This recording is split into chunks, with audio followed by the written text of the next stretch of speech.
Bonjour à toutes et à tous, c'est Guillaume de Tradox, j'espère que vous allez bien et bienvenue dans cette cinquième vidéo du calendrier de la vente Tradox. Donc aujourd'hui, on va parler des différents produits en trading, donc c'est-à-dire les CFD, les futurs, les actions, etc. Voir un peu comment les choisir, pourquoi choisir l'un plutôt que l'autre. Et donc dites-moi en commentaire quel produit vous tradez ou lequel vous intéresse le plus, c'est parti. Donc dans cette vidéo, je vais principalement parler des CFD, des futurs et des actions. Les autres produits qui existent, les ETF, les warrants, les turbos, etc. Je vais pas m'attarder dessus parce que moi-même je ne les traite pas. Du coup, vu que je n'ai pas une grosse expérience dessus, je préfère ne pas m'avancer dessus et vraiment me concentrer sur ce que je connais le mieux, donc les CFD, futurs et actions. Et de toute façon, je pense que peu importe son horizon de temps, il y a moyen de faire avec ces trois-là. Franchement, il y a assez. Donc on va commencer par les CFD qui sont souvent critiqués, ça veut dire Contract for Difference. Donc en gros, ça va être un contrat avec le courtier et la particularité des CFD, c'est que le courtier sera la contrepartie.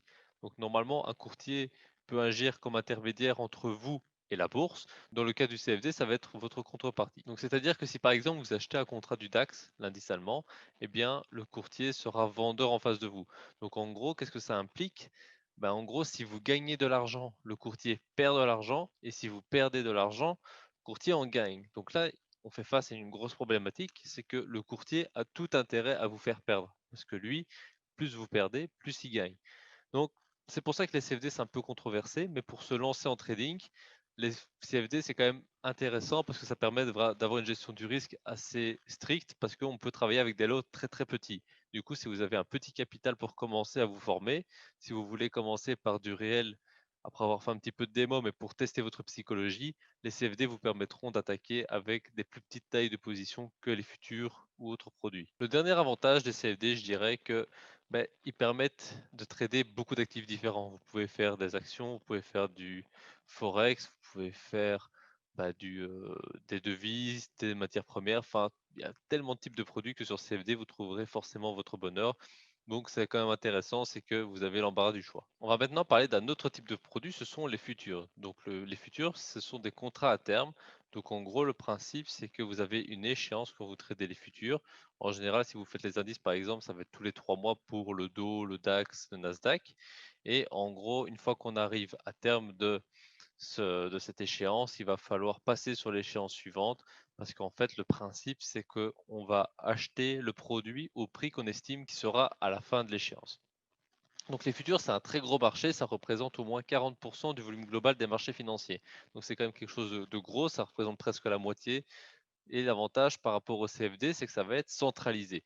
Donc, qu'est-ce que ça veut dire que c'est centralisé? Ça veut dire que si vous avez 10 courtiers qui proposent des futurs, eh bien normalement, si ces courtiers sont régulés et en ordre, parce que faut pas regarder dans les choses frauduleuses, eh bien vous aurez les mêmes graphiques à l'instant T. Parce que là où sur CFD, c'est le courtier qui vous fournit le graphique, c'est-à-dire que bien vous pouvez très bien avoir des variations de quelques points en haut, quelques points en bas sur les bougies qui vont être différentes d'un actif à l'autre selon le courtier, et bien sur futur, vous prenez par exemple le Dow Jones, l'indice américain industriel 30, et bien vous prenez 4 courtiers différents futurs, vous aurez 4 fois le même graphique. Sur CFD, vous pouvez avoir quelques variations.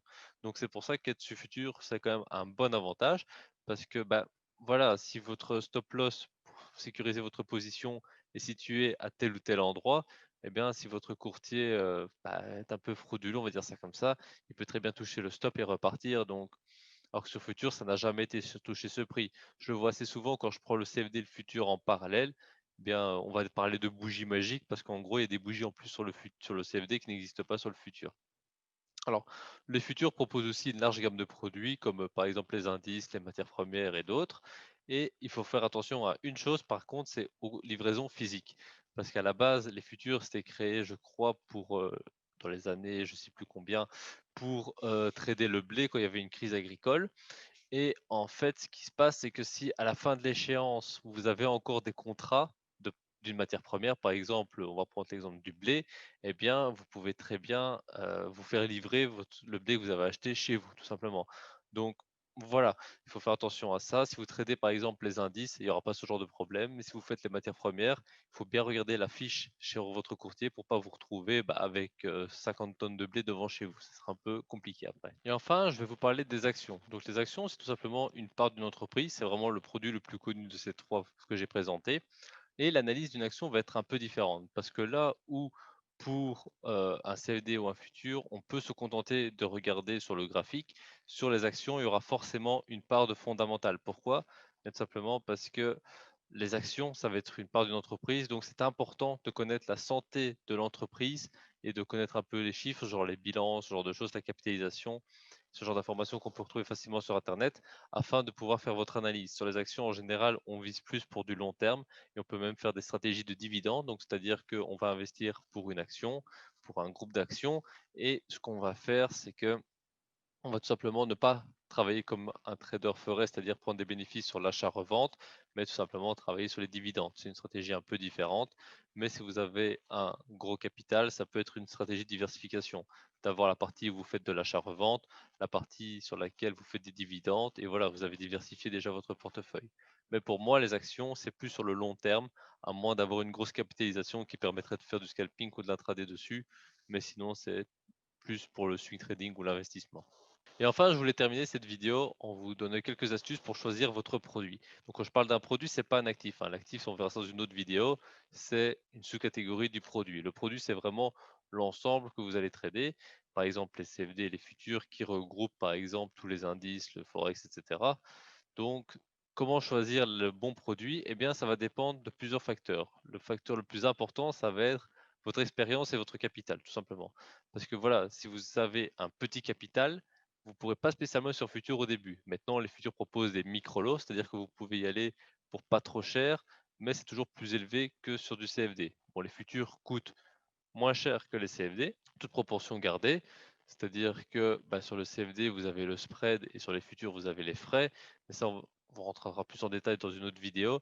Mais concrètement, les futurs coûtent moins cher, mais demandent plus de capitalisation parce qu'en général, c'est plus cher à trader, tout simplement. Donc c'est pour ça que si vous êtes vraiment débutant, commencez par le mode démo. Comme ça, vous vous habituez au trading. Et une fois que vous êtes habitué au mode démo, vous pouvez créer un compte réel sur du CFD afin de pouvoir trader à 5-10 centimes du point. Comme ça, vous prenez pas trop de risques, le temps d'être en confiance. Et à terme, le but, c'est d'aller sur les futurs, par exemple. Ça peut être un bon acheminement. Par contre, si vous avez un gros capital, bah déjà, je vous conseillerais de diversifier avec des actions. Faites attention aux rotations sectorielles, ce genre de choses, parce que si vous prenez que des valeurs technologiques, s'il y a un problème avec les technologies, ben, vous allez vous faire avoir. Si vous prenez que des valeurs biomédicales, même chose. C'est pour ça que c'est intéressant de faire des rotations sectorielles et de faire attention dans quel domaine vous allez investir. Mais ça, c'est encore un autre domaine, c'est quelque chose de très complet à part entière. Donc voilà, un peu à vous de voir de ce que vous voulez faire. Personnellement, j'ai choisi les CFD pour le petit compte et les futurs pour le plus gros compte. Les CFD permettent une gestion du risque un peu plus stricte et les futurs coûtent moins cher et permettent de gagner un peu plus sur le long terme. Donc voilà, ça dépend un peu de ce que vous cherchez à faire. Et moi, je vous conseille de voir un petit peu par rapport à votre capital, votre risque et un peu votre expérience. N'oubliez pas que le démo existe et que donc vous pouvez passer par cette case afin de limiter les risques. Donc voilà qui termine cette 5e vidéo du calendrier de la vente Redox. J'espère que celle-ci vous a plu. Si c'est le cas, n'hésitez pas à lâcher un gros pouce bleu et moi je vous retrouve dès demain pour la prochaine vidéo et d'ici là, passez de bons trades.